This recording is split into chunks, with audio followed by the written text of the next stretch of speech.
En tout cas, merci. Merci. Parce que moi, maintenant, quand je vis pour moi, c'est vrai, pour moi, pour ma famille. Mais pour la personne qui a fait ce don, avec qui il a dit à ses proches, voilà, si je meurs, faut donner mes organes. Maintenant, quand je voyage, je sais pas, pour moi, je pense à lui. Quand je pars en voyage, je dis, voilà, il est là avec moi.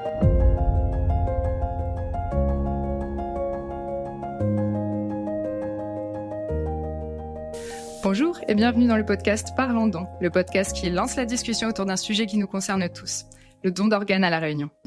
Cornée, rein, cœur, derrière chaque greffe, il y a une discussion.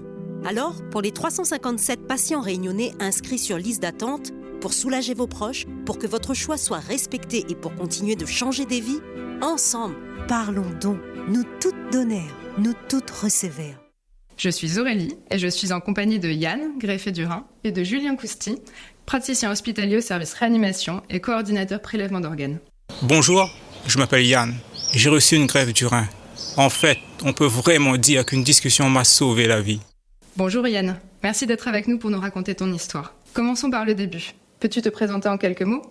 Et tu es ce qu'on appelle un receveur d'organes. Qui dit receveur, dit diagnostic. Quel a été le tien ? Bonjour, je m'appelle Yann. J'ai 35 ans. Je suis né avec une maladie chronique génétique. J'ai été greffé il y a 8 ans. Aujourd'hui, je vis bien, librement et calmement. Merci. Bonjour Julien. Merci à toi aussi d'être avec nous et de nous apporter ton expertise médicale sur le sujet. Peux-tu te présenter en quelques mots et nous éclairer sur ce qu'est une maladie chronique génétique ? Bonjour, donc je m'appelle Julien Cousti, je suis praticien hospitalier, c'est-à-dire que je travaille comme docteur à l'hôpital, en réanimation et dans le service de coordination des prélèvements d'organes.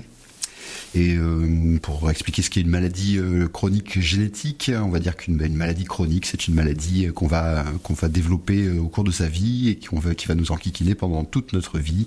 Et le fait qu'elle soit génétique, ça veut dire qu'elle était inscrite dans nos gènes, donc on est né avec, et elle va se développer au bout d'un certain temps.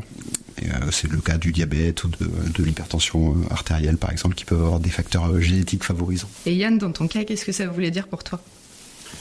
Dans mon cas, quand on m'a dit que j'avais une insuffisance rénale, au début, je savais pas trop qu'est-ce que ça voulait dire. Mon médecin m'a envoyé chez un néphrologue et là, il m'expliquait que mon rein ne fonctionnait plus.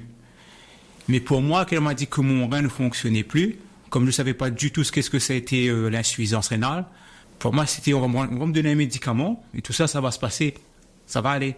C'est ensuite que le néphrologue m'expliquait, il m'a présenté quelqu'un, une infirmière qui faisait des ateliers thérapeutiques, pour m'aider à comprendre c'est quoi la dialyse, les différentes étapes de la dialyse et comment ça va se passer, pour m'accompagner tout au long du parcours de la dialyse et tout.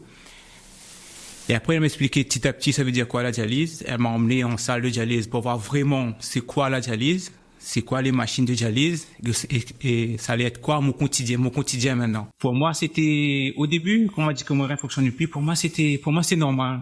Je me rendais pas compte encore que ça allait se passer comme ça. Parce que je n'étais pas encore en dialyse. C'est quand on est en dialyse, vraiment, c'est là qu'on se rend compte c'est quoi l'insuffisance rénale. Mais pour le moment, tu es encore insouciant. Très insouciant. Et savais-tu que l'issue serait une greffe du rein à ce moment-là ? Franchement, non. Pour moi, mes reins allaient se relancer. Tu vois ? Il y a toujours cet espoir. Voilà, on a toujours cet espoir-là. Même quand on est en dialyse, on a toujours cet espoir que le rein va se relancer. C'est après, il m'a dit non, Yann. Le néphrologue, il m'a dit non. Le rein ne se relance pas. Il faudra avoir une greffe à la longue. Pour le moment, il faudra passer par la dialyse, mais il faudra une greffe à la longue. Et tu nous parles de dialyse, mais il y avait aussi d'autres choses à mettre en place. Donc en fait, en gros, quel a été ton parcours à partir de ce moment-là ? De ce moment-là, Pascaline, une infirmière, m'a emmené en atelier, m'a fait comprendre c'était quoi la dialyse. Elle m'a expliqué les différentes étapes à suivre. Elle m'a donné à comprendre les prises de sang, ce que veut dire quoi le taux de créatine, ce qu'elle est montée de sang. Au début, je savais même pas du tout que le rein produit des créatines et tout. Pour moi, c'est normal. Et là, plus le taux de créatine montait, plus il m'a dit, il faudra peut-être aller en dialyse. Puis un jour, le néphrologue m'a appelé, dit, Yann, il faudra rentrer en dialyse. Je rentre en dialyse, on met les patchs et tout. C'était 3h30. Mais pour moi, les 3h30, quand tu es en dialyse, tu vas vous balader, voir les autres patients. Je m'attendais pas à être sur un lit pendant 3h30 au début. Être scotché à un lit. Mais là, franchement, j'étais abasourdi. T'es abasourdi. Tu comprends pas ce qui t'arrive. Ton corps est là, mais ton esprit, il est ailleurs. Tu réalises pas. tu es encore jeune, on dit qu'il faut avoir une greffe, à la longue, ça va empirer. Tu vas plus faire pipi, de plus en plus, tu vas plus faire pipi et tout. Là, mais je dis, mais non, tu vas pouvoir plus voyager, même partir en week-end à Sillaos, à l'Asie, c'est pas s'il y a un éboulement et tout, tu vas pouvoir dialyser. Donc c'était ça le plus dur. Et même avant de commencer la dialyse, il fallait rester chez soi, se préparer. Le mardi, pour moi, j'avais pas de mardi. Pour moi, dans ma tête, c'était lundi. Lundi, mercredi. Mais le mardi, tu fais rien. T'es là, t'attends la dialyse. Le soir, quand tu rentres à 9h, t'es complètement à l'ouest. Quand on n'a pas été dialysé, de ce que ça peut être la vie de quelqu'un de 22 ans qui est dialysé, hein, qui mange plus la même chose que tout le monde, qui peut plus boire la même chose que tout le monde, qui peut plus faire le même sport que tout le monde, qui peut plus avoir les activités de tout le monde. Et c'est ça le plus dur. Quand t'as l'habitude de faire du sport, quand t'as l'habitude de courir, et là, quand tu vas courir, les personnes avant que tu dépassais, maintenant, c'est eux qui te dépassaient. C'est ça, tu vois. Et là, ils te demandent, ça va? Tu dis, ben ouais, ça va, aujourd'hui, je prends mon temps tranquille, je décompresse un peu. Mais sauf que t'es à fond. C'est ça le plus dur. Ah oui, c'est un choc. C'est un choc. Et puis, ta vie va tourner autour de la dialyse. Il y a des gens qui vont te dire, non, mais tu peux faire ta vie avec la dialyse. Non. T'as un point d'ancrage qui est là. Tu es là, tu vas tourner, mais tu vas toujours être autour de la dialyse. Même ta famille. J'avais la chance d'avoir ma famille autour de moi. Mais c'était difficile pour préparer un Noël, pour partir en vacances, pour partir en week-end. Même la nourriture à la maison, c'était difficile. Parce que ma sœur culpabilisait de pouvoir boire de l'eau, et moi non. Ma mère pareil. C'est pas évident. Tu as dialysé pendant combien de temps? 1 an et demi. 1 an et demi. 1 an et demi de fête de doute. Et tu travaillais à cette époque-là? Oui, je travaillais. Tu as réussi à continuer à travailler malgré les séances de dialyse 3 fois par semaine? Oui. Ouais. Sauf que le matin, quand tu lèves, t'as le goût de la dialyse en bouche. T'as un goût en bouche qui est horrible. T'arrives pas à l'enlever. Tu peux boire, tout. Mais après, quand t'arrives au travail, tu peux faire un travail. Mais t'es au ralenti. Et surtout que, avec ce bras-là, avec la fistule et tout, tu peux rien lever avec ça. Tu peux juste travailler qu'avec un seul main.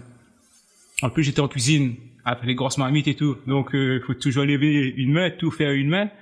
C'était pas facile. Et du coup, pendant ces 1 an et demi, en fait, quel a été ton parcours? Parce que tu savais que l'issue, ça serait une greffe du rein.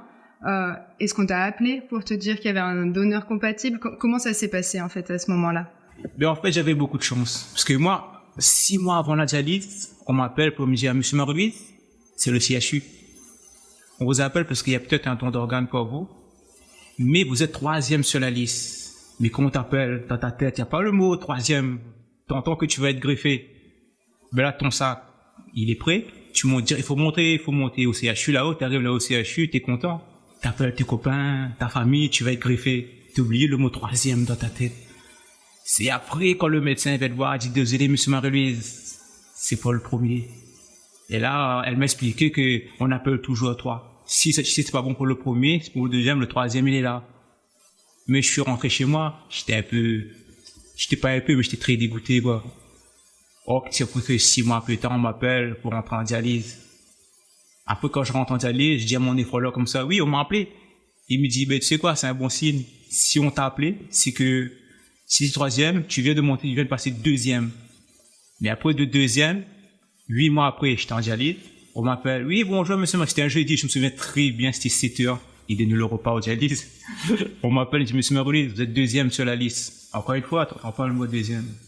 Mais après, quand je rentre chez moi et tout, le soir, j'ai pas mangé parce qu'il faut être à jeun quand tu vas être greffé. J'ai pas mangé, je suis arrivé à la maison tranquille. J'ai appelé mon travail pour dire que je pouvais pas venir.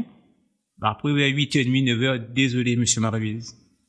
Mais la prochaine fois, vous êtes premier. Et Dieu me sait vraiment premier. Et c'est là qu'il me dit, oui, Monsieur Maruiz, vous êtes premier la prochaine fois. Là, c'est bon, vous étiez 3e, 2e, maintenant premier. Et là, la dame m'appelle, Monsieur Maruiz, c'est le CHU. On a trouvé un donneur compatible pour vous, vous êtes toujours OK? Ah ben oui, moi, je suis toujours OK. Hein. Ouais. Et là, on me dit, ouais, il faut être à jeun, Monsieur Maruiz. Mais je suis sorti de la pâtisserie, je vais nous prendre un gâteau. Là, c'était ma soeur qui était contente sur le coup. Et donc, quand j'arrive là-haut, je fais la prise de sang et tout. Mais comme pour être dialysé, pour être greffé, il faut faire les prises de sang. Et il faudrait faire les radios de les poumons. Mais comme j'avais fait en amont, en dialyse, on m'a dit de le faire. Quand je suis arrivé là-haut, 1 heure plus tard, je descendais en greffe. J'ai été greffé. Et là, quand tu te réveilles, le premier truc que tu fais, c'est que tu touches pour voir s'il est là. Tu touches. Mais après, pour moi, le plus marquant, c'est que je faisais pipi. Je pouvais uriner, je faisais pipi. Et là, j'appelais ma mère, maman, je fais pipi. Maman, tu m'appelles pour ça. C'est quelque chose qui semble normal pour tout le monde, et en fait, pour toi, c'est normal. Mais quand tu fais pipi, c'est... Et là, je faisais pipi. J'étais content, j'étais greffé, j'étais libre. Mais quand je dis libre, c'est que j'étais vraiment libre. Ouais. Libre pas pouvoir sortir, c'était mentalement, moralement, on est libre. Il n'y a plus de pression. On peut vivre. En fait, on peut dire que ta vie a été mise entre parenthèses et que là, miracle, le greffon d'un donneur potentiel t'était destiné.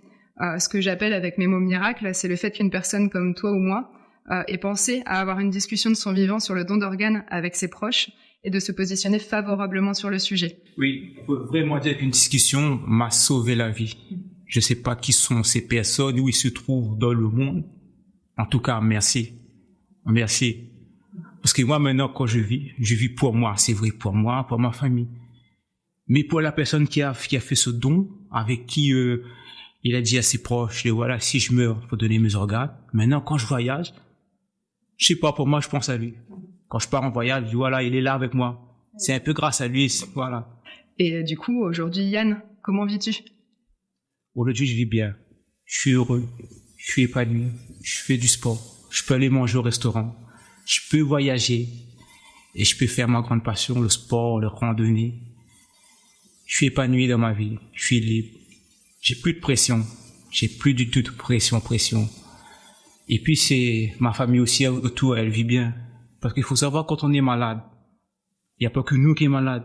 Si on a une femme, on a des enfants, on est des parents, ils sont autant malades que nous. Surtout quand on est parents.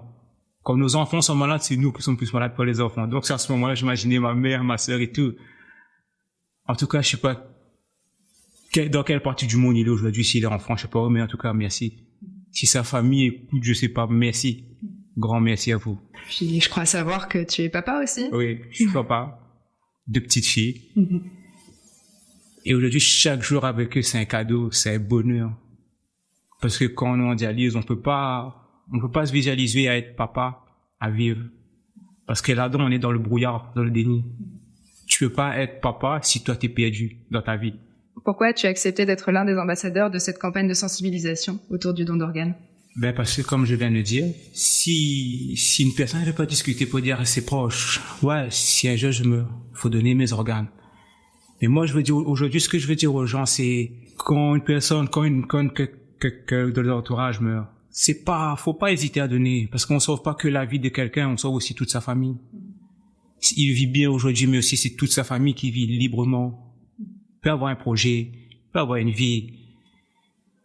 Et puis, comme on dit, une discussion m'a sauvé la vie. C'était peut-être autour d'une table, c'était peut-être autour d'une randonnée, c'était peut-être, je sais pas où, mais voilà. Merci beaucoup Yann pour ton témoignage riche en émotions. Julien, peux-tu nous parler de la greffe de rein à La Réunion? Oui, bien sûr. La greffe de rein à La Réunion, c'est une pratique qui est ancienne. Hein. Ça fait une quarantaine d'années qu'on greffe des reins à La Réunion, donc une technique qui est parfaitement au point. Il y a à peu près 400 patients plus de 400 patients qui vivent en ce moment sur l'île de La Réunion avec un rein d'une personne qui a fait le don de ses organes après sa mort, comme Yann ici présent. Et on peut, pour se donner un ordre de grandeur, pour l'année 2023, pardon, il y a eu 62 greffes de reins qui ont été réalisées à La Réunion, donc 62 personnes qui peuvent avoir le discours que Yann est en train de nous tenir en ce moment, hein, donc 62 personnes dont la vie a été sauvée grâce à un don d'organes pour eux et pour leur famille également. On peut voir avec le témoignage de Yann que l'attente a été très longue. Y a-t-il un sujet sur la difficulté de trouver un rein compatible ? La difficulté est pas tant de trouver un rein compatible que de trouver un rein tout court, hein. C'est-à-dire que c'est le fait de recevoir un organe, ça signifie qu'il y a un donneur d'organes en amont, et les dons d'organes sont encore trop rares à La Réunion en particulier, hein. C'est le cas partout, mais à La Réunion plus particulièrement. Donc c'est vraiment c'est vraiment ça qui fait le frein. Les gens qui sont sur liste d'attente, ils sont 325 à l'heure actuelle.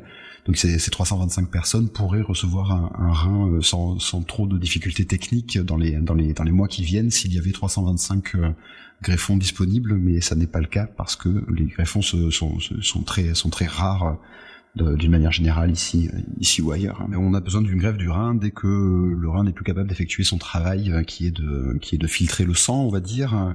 Lorsqu'il commence à défaillir, le néphrologue, donc le docteur qui est spécialisé dans le rein, va commencer à suivre le patient d'un peu plus près, et puis il arrive un moment où le rein n'est plus du tout capable d'effectuer son travail. Donc ça se voit comme des EGN tout à l'heure avec des prises de sang qu'on fait très régulièrement pour chercher il y a des anomalies dans les prises de sang qui nous font nous dire à nous docteurs que le rein ne fonctionne plus suffisamment.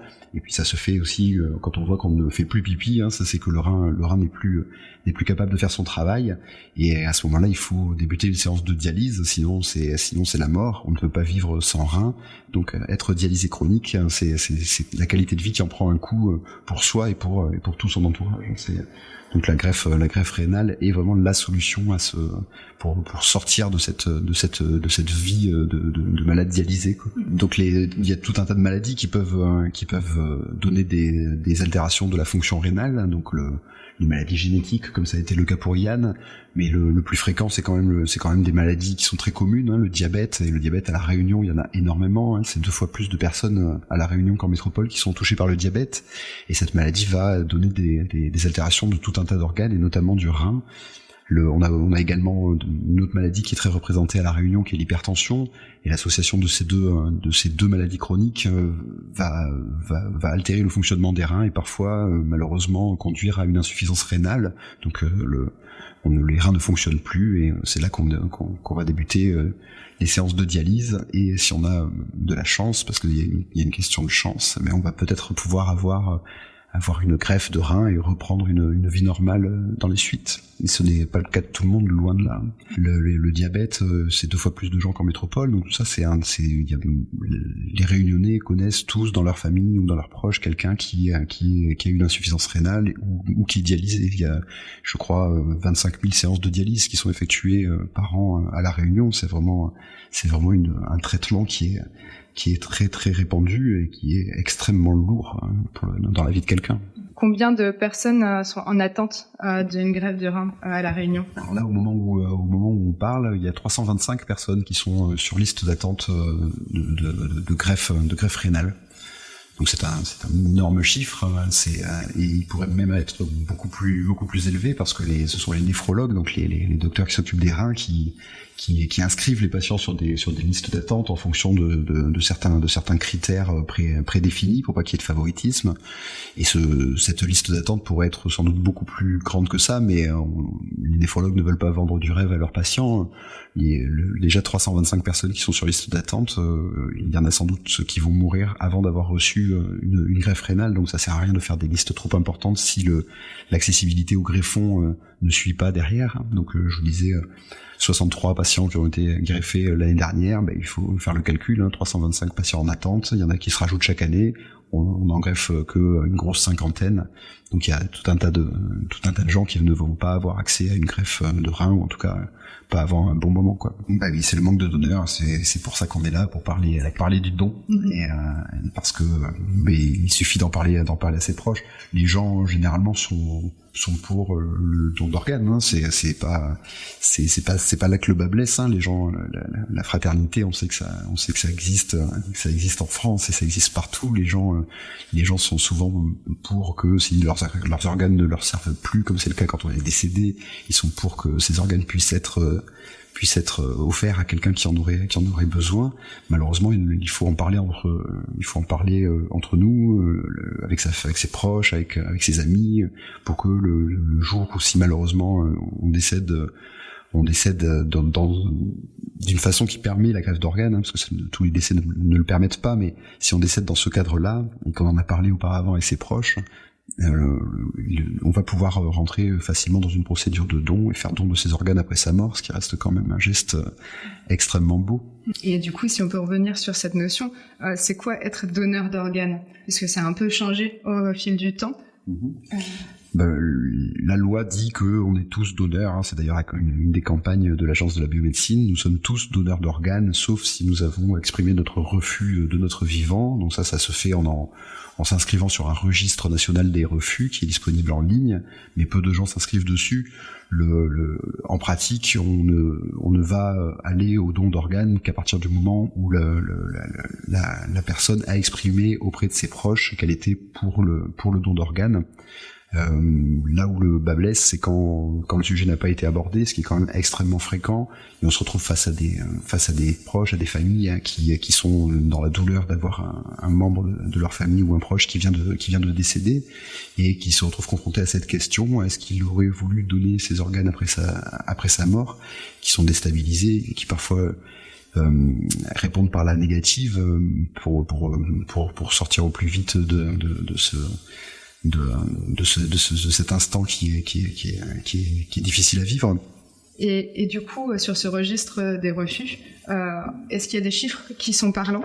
Comment ça se passe? Pas tant sur le registre national des refus, car il est à l'heure actuelle assez peu employé, mais par contre, donc moi je travaille au sein d'une équipe dont le rôle est d'aller voir les familles endeuillées pour leur demander quelle est selon eux le positionnement de leurs proches décédés quant au don d'organes.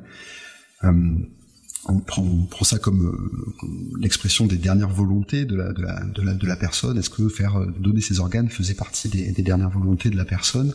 Et donc on recherche une opposition, puisque comme nous sommes tous donneurs, hein, il faut que nous soit rapporté une opposition au don d'organes pour que nous n'allions pas jusqu'à la procédure de don.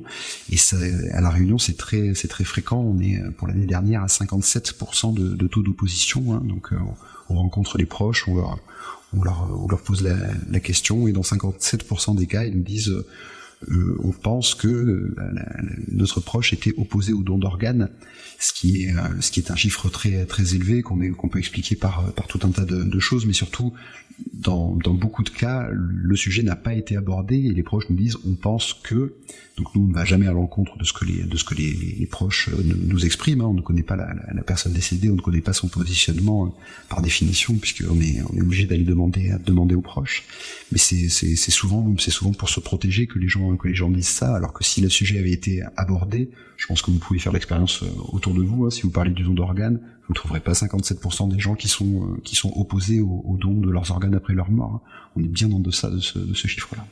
Donc je peux t'expliquer en gros comment ça se passe, hein. Donc lorsqu'il y a un décès d'un patient qui va pouvoir rentrer dans une procédure de don, encore une fois, ce ne sont pas tous les décès, loin de là, mais à ce moment-là, il y a une équipe de l'hôpital qui s'appelle la coordination hospitalière, qui est essentiellement constituée d'infirmiers et d'infirmières, et qui vont venir rencontrer les proches de la personne décédée pour évoquer le don d'organes, leur demander à ses proches quel était le positionnement de leur défunt concernant le don d'organes. Il faut considérer ça comme un questionnement sur les dernières volontés de leurs proches. Est-ce qu'ils voulaient, après sa mort, que ces organes puissent être prélevés pour être greffés à quelqu'un qui en avait besoin. Donc on est face à des familles endeuillées qui sont